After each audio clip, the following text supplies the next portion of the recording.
Shortly after Billy Joel released his first LP, he deliberately took himself out of the game.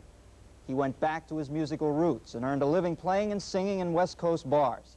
And it was during that time that he earned his nickname, the Piano Man. Sing us a song, you're the piano man. Sing us a song tonight. The Piano Man, Billy the Kid, the angry young man, the stranger. There's a little of all of these characters in Billy Joel, and his music reflects that. I am my music. It's a part of me.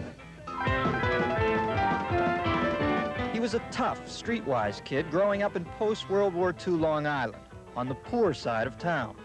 Deserted by his father, Billy was raised by his mother and encouraged to study piano. I'd bring the book home, you know, the Beethoven or the Mozart, whatever it was. Instead of reading the music, I would go out and buy the record. And I'd listen to the record and then I'd play it. I didn't want to read the music anymore, so I started faking it.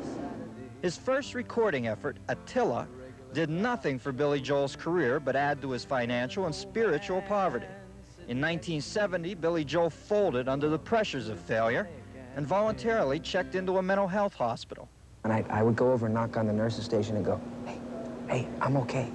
They're crazy, but I'm really okay. Sure you are. Here's your pills. And you had to stay there for 3 weeks. So after 3 weeks, I got out. It was the best thing I ever did, really, because I never really felt sorry for myself after that. Well, you may be right. I may be crazy. But he wasn't crazy. He did change his name to Bill Martin and played the Executive Lounge in Los Angeles. That stint inspired the song and the album Piano Man. Sing us a song. That song got a lot of airplay, but it didn't pull its creator out of poverty.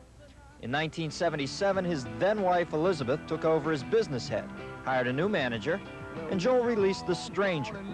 Billy Joel was finally becoming known as Billy Joel. Secrets, there are some we never tell. He's now got 8 albums behind him, and he's worth a good chunk of money. Who's worth that kind of money? Jonas Salk discovered the polio vaccine, and I'm probably worth more than he is.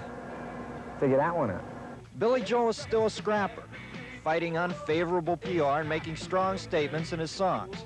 On his most recent album, Behind the Nylon Curtain, he takes a hard look at a hard element of life, pressure.